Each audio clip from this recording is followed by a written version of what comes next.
Everybody is looking for a hero for our children, but who will step up and lead the way? Sensei John P. Mirrione, the visionary behind Harmony by Karate, is ready to lead the charge. Through his Harmony Power Foundation, he's cultivated empathy and inclusivity using martial arts. Now, with Michael Balkin endorsing Sensei John for Trump's campaign, the stage is set for a national anti-bullying initiative. Balkin, known for helping launch Donald Trump's career, believes in the transformative power of Sensei John's mission. But this initiative isn't about politics, it's about our kids. The urgent question is, who will take the lead in addressing this critical issue? Will it be Donald Trump or Kamala Harris who steps up to champion the cause of our children? Both leaders have the opportunity to unite and emphasize the need for children's well-being in the political arena. With strong leadership from either side, we can pave the way for a safer, kinder future for our kids. Let's make this vision a reality. Together, let's stand up for our children. They deserve to grow up in a world filled with harmony, not fear.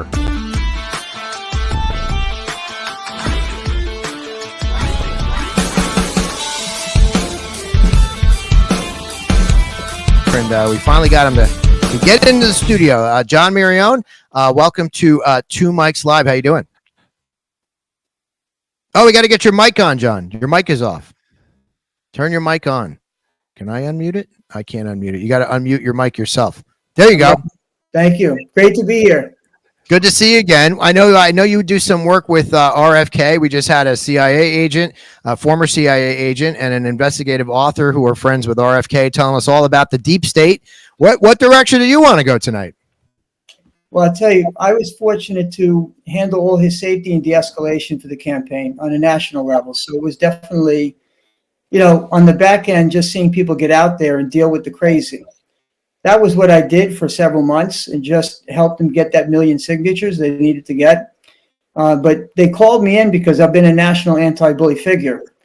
And I've been all over the country with the bullying crisis. So that was how I got brought into the campaign. They also knew that I ran for Congress in the 10th District of New Jersey as a libertarian. So I have a little bit of experience. But I'll tell you, it's been quite a ride. And being on the back end and just seeing what they did to censor. I mean, I've been censored on TikTok, which has been very frustrating.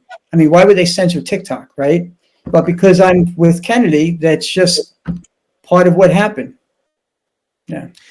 We get it. Our show gets censored. We just got pulled off YouTube. One of our colleagues, Jeff Ahern, just got pulled off YouTube. My book that I wrote gets censored on just about every platform. So we get it. There's a lot of censorship. And that's, I would have loved to have gone deeper with the previous guests to talk about that and how we kind of fix that, whether the CIA is dictating the censorship and where it's coming from.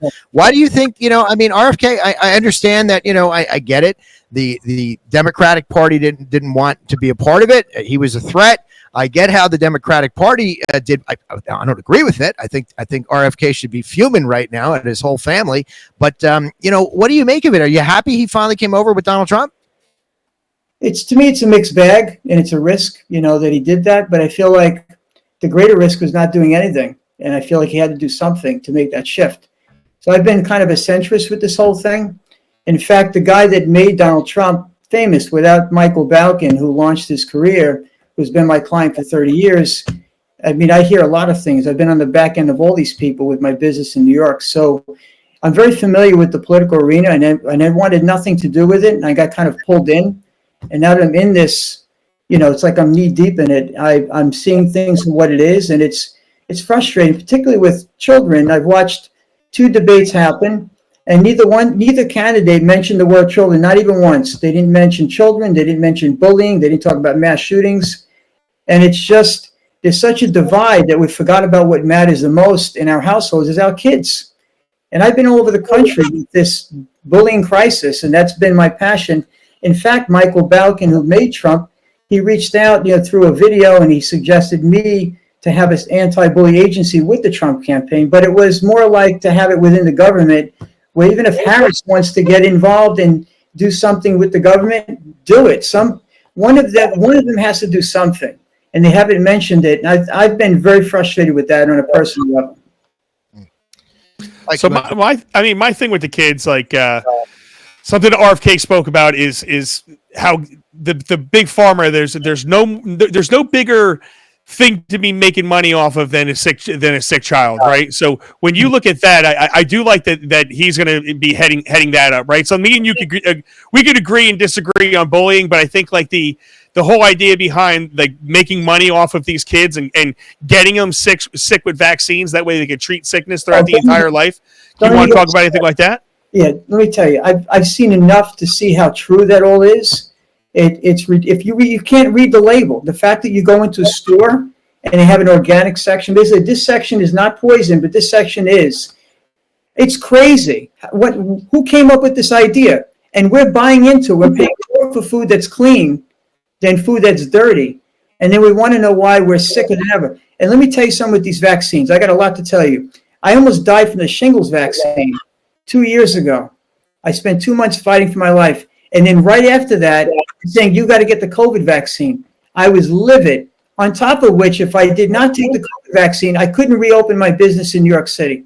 Paying a fortune of money every month for that small business. You can't open it if you don't take the vaccine. And I almost died from the shingles vaccine. You can't make this stuff up. And don't even get started with the wars. Veteran serving the first Gulf War. I knew then there was a war machine behind it when I had soldiers coming back saying that they were taking lives because their enemy had no guns, and they were traumatized psychologically from taking lives because we funded a war we didn't belong in. There's so much that's being said by Kennedy that is all truth because I've been in it and I've experienced it head on. John, I got to ask, we had a question from the audience here because Big E McD is a big martial arts guy, wants to know sensei of what? Well, I've had a school for 30 years. I've done a style called Shirinju. It was a Shaolin, like a Chinese-Japanese style. But then I was very fortunate to train with a man that was closest to Bruce Lee for many years. And I was trained with a guy named Superfoot Bill Wallace. And I've had an array of, I trained with a guy who never lost a UFC match. So I've had great, great friends and mentors along the way. But I'm all about the healing aspects. I'm all about the leadership aspects. I'm about the stuff you don't hear about. And my school's been 30 years full-time as the leadership school in New York City. So that's been my thing. It's called Harmony by Karate. That's the system. Can you give a plug to the school? Where you tell everybody where you are? It's on 81st and Broad, right on the corner, Manhattan. Yeah. And we know from we met John at the event the other night up at Bianca De La Garza's thing in Newsmax. We know there's more conservatives in New York than you would know. They just have to hide in different areas of New York. It's what it is. It's not about conservative or liberal. It depends on the topic. I could be very liberal. I could be very conservative. I feel like sometimes liberal can be reckless, and sometimes conservative could be very narrow-minded. So it's really about depending on the topic. I mean, my school is very diverse. Like, it's New York City. I'm very liberal when it comes to the human condition. But when it comes to money, I don't believe in throwing money into the wind or not even having it accounted for. There's like no accounting system in the government. No one can read a spreadsheet. How are we running the government? Hence, Elon Musk should be in the mix, right? I mean, the richest guy in the world should definitely have a hand in fixing it. We're excited about that. You're in New York City. Do you feel like the elections there have been fair, or do you think there's something nefarious going on there? I helped out Bobby because I helped out Jeffrey Rose, who's his best friend. So I went there a couple times to help Jeff. And I was there twice at the courthouse, and it's just ridiculous to me, right, that he needed a New York address, and it was all about his address and the fact that Kennedy didn't even, 135,000 people signed so that he could be on the ballot in New York City. And because he wrote this address that he kind of, I don't know whether he made it up. I don't really care. I don't even care. Because Trump's address is in Florida. Where's Harris's address? Like, they don't need an address in all the states. Like, they make up these rules for third parties that make it difficult so that you have two people to vote for, of which much of the country is very unhappy with the fact that we have these two people. And that's how it always is, though, right? I mean, like, no matter what it is, there's always two garbage candidates to vote for, and you're always voting for the lesser of two evils, and you never really like who's coming out. Like, in this case, this is a rarity, because I was on the Trump train very, very, very early, so I liked him because he wasn't a Republican, he wasn't a politician, he was a businessman, so this was like a rarity that I actually liked the candidate I have to vote for, but typically it is that way, and that's all you have is two garbage candidates. But let me ask you this about the third party stuff. it was said to us by some of our Canadian friends that you need a winner and a loser. And the fact that if you throw a third party in the mix, it's going to guarantee one party control forever because they could have coalition governments and that third party can start teaming up with whoever they want. What do you think about that? I don't buy into any of that. I think it's all nonsense. It's all scripted, and we've been following the same paradigm for decades. It's a belief system, right? So we, the people, if we decide who we vote for, we put, well, first of all, we in some way put all these people in power. We have to be accountable for the fact that we're looking at this debacle that we can't control. And it's in conversations we have every day. People are like, yeah, I don't read the paper. I don't really follow who's in, you don't follow who's in politics. They're creating laws every day that we can't even understand. We don't even remember, and they're doing it all the time. So if we're not paying attention as we the people, that's why we're dealing with this right now. That's why you have people who don't have the experience to run the government. And that's just the bottom line. And not only that, but we're looking for people with some level of integrity. And we're struggling as a country with that. But we have to be accountable as citizens to get out and vote and educate ourselves on who's out there and to know that we do have options. John, Chad is asking if they want to find you. Are you on social media? What's the best way? Sensei John P. Mirrione, that's a great way to find me, or Harmony by Karate. Or my foundation. I established the first mandated anti-bullying program in a major worldwide city. That's in Elizabeth. They do Harmony Power. Just so you know, kids have 33 days to change the world using their gifts and talents. And on the 33rd day, Universal Harmony Day, they get a Harmony Power Award that goes in their report card. So it's transforming youth culture in New Jersey, in the entire city of Elizabeth. And in New York City, I just did the first major event. They have one major event for anti-bullying. I was a spokesman. And they give me a commendation as it was the best thing they've seen. And I've been very blessed to bring it to New York to 5 boroughs. So it's just, those are the two things. But what I want to see right now, I want to get back to this topic really quick. I want people who are out there. I want, if either candidate who's running for president is listening to your show right now, get out and speak. I want to know what your policy is with anti-bullying with children. I want to know who's going to set up the anti-bully agency recommended by Michael Balkin himself. That's what we got to talk about. That's my feeling. You've got war, immigration crisis, bullying / mass shootings. That's the three. That's how I see it. And that's your passion. John, I'm going to hook you up with somebody. Actually, one of our viewers, Little Dom's dad, him and his family actually created the largest, I believe it's the largest in the country, anti-bullying software. They work with all the school districts. I'm going to put you guys together on a text thread, and I want you guys to chat, okay? Yes. A great connection for you guys. John, go ahead, Mike. No, I just wanted to know, like, what are some of the best things that you saw as far as effectiveness when it comes to kids and bullying? Because what I see, I'm going to be honest with you, there's a lot of anti-bullying campaigns that I see in my schools and all that stuff. I think a lot of it is they talk to the anti-bullying stuff. They don't really do anything about it, and then it doesn't stop, right? So it goes home and it's all online now. So some of the biggest bullying is online. So what have you seen that was effective in all your work? What I've seen was effective is what I do. It's a solution. I went all over the country to 17 cities, and I went into neighborhoods you don't want to walk into, in schools that you walk in and you wonder if you're going to be able to walk out again. I'm not even joking. And I had to prove myself. And fortunately, because of my martial arts, and I've been a professional breakdancer my whole life. I did the Apollo Theater several times. It's a whole other conversation. So I've been an Air Force entertainer. So kids are like, all right, he can fight, he can dance, he's cool. What does he have to say? And I would begin to engage in conversation. But when kids get in trouble in a bad neighborhood, they get suspended, they get expelled, they go to jail. That's their future. And they're going to do something wrong because they're out of control, right? So the system is making money. Don't even get me started. They're making big money in the prison systems and in law enforcement with kids getting in trouble. There you go. Just like people are they're getting rich off of sick kids. They're getting rich off of kids that are in trouble. They're getting rich off of war. This is what it's about. I mean, this is a proactive. Proactive meaning if a child believes in himself using their gifts and talents, and we're honoring that, that's the secret, right? It's kind of like if at home, if you use fear and intimidation to raise your kid, if you hit them and you scream at them, what kind of child are you going to raise? If you use fear and intimidation, it doesn't work. Eventually that kid looks at you like they don't even trust you anymore. Same with the school system. So when you have Harmony Para, where these kids are doing that, you go into one of these events. I have I'm loaded with events in November. It's like out of control. Like I'm trying to figure out how to keep up with it.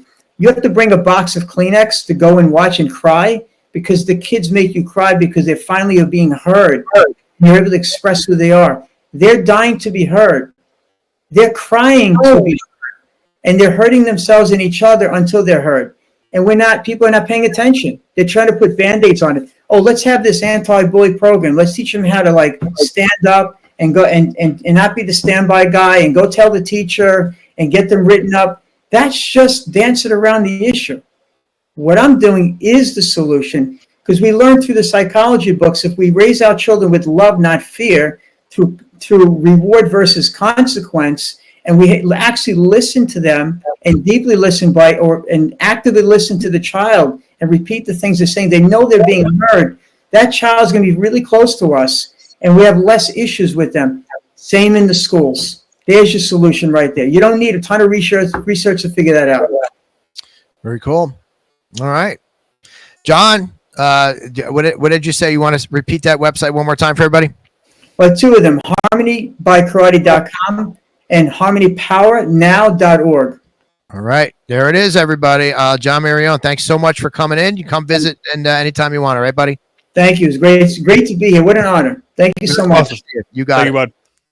All right, we've gone all over the map today with just about. I love it. I don't know if we've ever spoken about bullying on the show before. No, I tell you what, Dom and Carmine are going to have a great chat with John, because that's what they do. So my job is to do this. That's what I do. And I was like, I got a thing. I'm going to put them together, and they're going to go nuts. And that's what they're going to do. John's a really nice guy. I love his hat too, man. I love his hat. I'm a fedora guy. Everyone knows that. I love it. As soon as it came on, he won me over immediately when the hat went on. Yeah, 1,000%. Yeah. I got a couple more headlines that I want to blow through before we do games here. I do have games for you guys, so don't be rushing off here. Should I get my fedora? I feel like I have to put my fedora on now before games. All right, you can do it. I have one too. Yeah, I could put a hat on too. Yeah, we're gonna have to. You want to go get our hats on? Yeah. I'll get a hat on Friday night. All right, you ready? I'm gonna race you, Kelly. Stairs though. You're gonna race. Go all the way you guys are gonna go get your hats while I do the news. Go ahead, go. All right, you ready? Okay, let's race. Go. We'll take care. Race. All right, bye. Are we racing? Yeah, I don't know. All right, that's right. I honestly like doing the show better this way anyway, because it's like doing the morning show, and now I don't have to sit here and try to figure out who's in my ear. Anyway, a coalition of former border agents has written a letter endorsing former President Trump, saying, assuming you care about the border as much as we do, the choice is clear. President Trump is the only candidate we can trust to secure our nation's border. That one, I think, seems obvious. This one came out today, too. United States has announced an additional $425 million in military aid to Ukraine. Who would have thunk it? We just heard last week, I think it was 450. We just keep, the bill just keeps going up. Also, this I thought was interesting. Trump has filed an FEC complaint against the Harris campaign in the Washington Post for an illegal in-kind contribution, as you saw. And yes, thank you, Giuseppe. He said, good interview. He likes John. So I'm glad. Giuseppe, you're not coming in today? You told me you were busy, and now you're sitting here in the chat. He says, I got to take the night off. And then he was too cool. He wanted to go in the chat. That's fine. I do the head, but should I put you guys in together? You want me to put you in one at a time here? Because you beat him. I guess that would mean that. Bring me back then. Yeah? I got a point for games already. All right. I'll bring you back in here. You got a point. There was no point for games there. Now you're on the wrong side. Now you're way over. There you go. See, you guys screw me all up. All right. Now you guys have your Sensei John hats on. I like that. He's gonna. I see John in the back. He's gonna take a picture of the screen. And I won't. Don't worry, John. You don't have your hat on. You could stay as long as you want back there. It's fine. Look at that.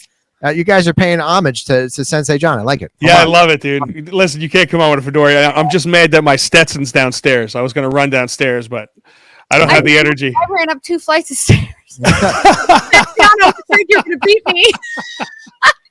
I have to wear this. Is like my Spanish one. This is like the one I have fun with right here. I feel like I should be in a bathing suit on a beach somewhere. Yeah, I could wear this like 1950 style. Like your hats, and I like them. Don't get me wrong.